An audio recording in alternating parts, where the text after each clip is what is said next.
দাদা খালে বিলে নদী নালায় থাকে, মাইসে খবর দেয়, আমি দাদা ধরে ধরে নিয়ে আসি, কোনো টাকা দিতে হয় না। একটা মোবাইল নাম্বার দিয়ে যাব, যদি কোনোদিন সাপ বাইরে ফোন দিবেন, ধরে নিয়ে আসবো, কোনো টাকা দিতে হবে না।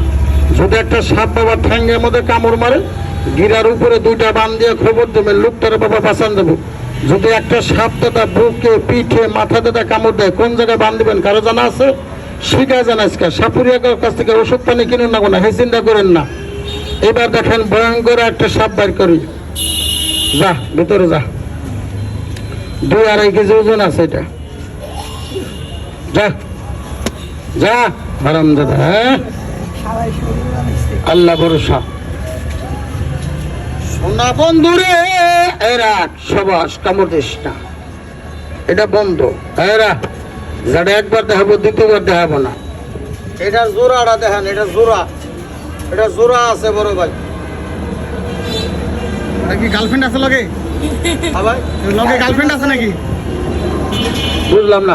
গার্লফ্রেন্ড আছে? গার্লফ্রেন্ড? হ্যাঁ গার্লফ্রেন্ড, গার্লফ্রেন্ড। মনে করুন ব্যক্তি একবারে ছাইরা দিলে কি দেখা যাতে সাপ বাইরে দৌড় মারে, কারণ আপনারা তো সাপের কামড়ে একটা মরবেন না, একজন আরেকজনের ধাক্কা খায় পইরে ঠ্যাং ভাঙে হালাবে।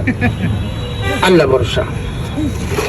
এই যে একটা দেখেন না হেলিকপ্টার, চায়না থেকে আনা হয়েছে। হারাম দাদা এত বড় একটা সাপ, কামড় দিলে মানুষ মরেও না বাঁচেও না, যে বাগার মানুষ সেবাই থাকে।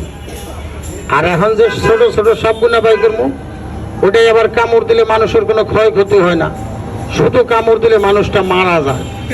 সেই বিষাক্ত সাপ বার করবো। তার মধ্যে কিছুদিন আগে একটা সাপ ভাইরাল হয়ে গেছিল গা, হ্যাঁ ওই আর একটা নমুনার সাপ দেখাবো, দেখবেন কোনো ভয় নাই, সাপ যাবে না। কি হয়েছে শালা হনুমান, তো পর্যন্ত ঘর বাড়ি ছেড়ে থুয়ে পেশাল বার্তাছি, খালি নিজের পেটটা যদি নিজে ভালো হইতাম তাহলে একদিন কামাই করতাম 7 দিন 15 দিন করে বলে থাকতাম। কি কন আজকে বউ বলাইবেনের কারণে কুত্তা নালা খাড়ো লাগতেছে। আল্লাহ ভাইয়া লাইটটা অফ করে দেন, আল্লাহ ভরসা। ভাই একটু সামনে চাইবে আসেন, বড় জ্বালা, শালা পেটের মধ্যে ঠাড়া বলে কিছুই মানে না। বুঝা পারে হ্যাঁ, তুমি যত বড় চালাক চতুর শিয়ান মস্তান খসর আছো, তোমার 100 বার সালাম দেই। সাপের সামনে সাপ আমি এলাকার মস্তান, আমার কামড় দিও না। এটা কি ভাই খাতির করবো? এটা কিন্তু যারে যা পাবো সামনে ঠেলাও, সুযোগ পাইলে ঠেলা মারবো। এই যে আপনারা এনে বলেন যে সাপুরিয়া সাপ নিয়ে খেলাধুলা করে সাপের হাতে মারা যায়, কত ভালো ভালো সাপুরিয়া মারা গেছে, আমি কোনো গ্যারান্টি নাই। আমি কবে মরবো আমারও কোনো গ্যারান্টি নেই। যেভাবে করি ফুসুত করে এসে কামড় মারে, কামিয়েছে এইরকম। এবার দেখেন আসেল ভাইবার সাপ, কিন্তু অনেক লোকে কয় বাবারে আমরা রাতে 1টা 2টা 3টা 4টা 5টার সময় ডিউটির থেকে আসি, সিপাসিপি জায়গাতে চলাফেরা করি, এক টুকরা গাছ মানি বেগে পকেটে রেখে দিতাম, বিষাক্ত সাপের দিকে ধরে থাকতাম। আঙ্গুর এক টুকরা গাছ দেবেন না, কিন্তু যেটুকু না লোক দাদা দাঁড়ায় আছেন সবাই না দাদা 5টা লোক করবেন। কোন 5টা লোক? একটা শিক্ষিত লোক, একটা জ্ঞানী লোক, একটা ভদ্রলোক রাস্তায় থেকে দাঁড়ায় থেকে 1 টাকার কোনো ওষুধ কেনার নাই। ওই ভাইয়ের কাছে বন্ধুর কাছে আমার এই সাপটারে দাদা, ছোট্ট সাপটারে দাদা, আসল পাইপার সাপটারে দাদা, একটু মাছ একটু দুধ একটু ডিম কিনা দেন খাওয়াতে পারি, শরীফ মাত্র পকেটটারে কাছে বড় ভাই, যিনি আমার একটা লোকে দাদা ইজ্জত করবেন সম্মান করবেন, তার হাতে দাদা অরিজিনাল 1 টুকরা বেজের মুখের গাছ আমি দিয়ে দিয়ে যাবো। দেখেন দুটোগুলো লোকের ভিতরে কেউ আছেন বড় ভাই, আমার 10টা টাকা দিবেন। সাপটা দাদা দেখেনি আগে, থাকলে দাদা হাতে বাইকে দেখাবেন। আসেন একটা লোক দেওয়ার মতন, থাকলে হাতে বাইকে দেখাবেন। কোনো করে কিরা কসম নাই, কিরা কেটে সুরে বিশ্বাস করে সরল সোজা লোকে আসেন একটা। এই যে এটার নাম মমতাজ, মমতা ব্যানার্জি। এই যে মমতাজ, আহারে কাম গন্ডগোল করিস না। কারণ দাদা ভিতরে যে আলসামি সুতায় না, খেলে কামড় দিবা শিখছ।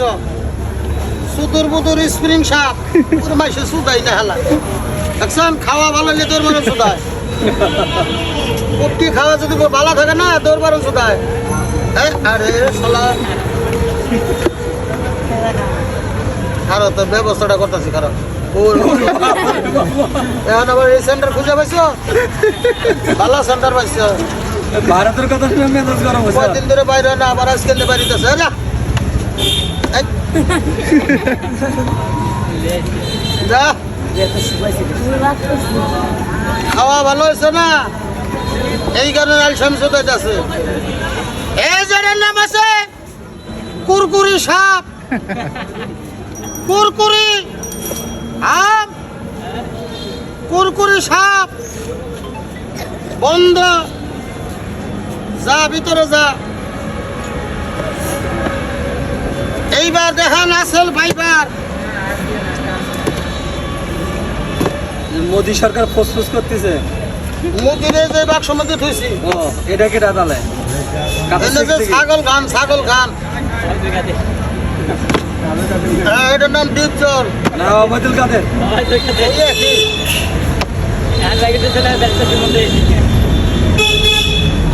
মেলা দেখাইছি এখন এই সবটা দেখাই আপনারা বিদায় হবেন আমি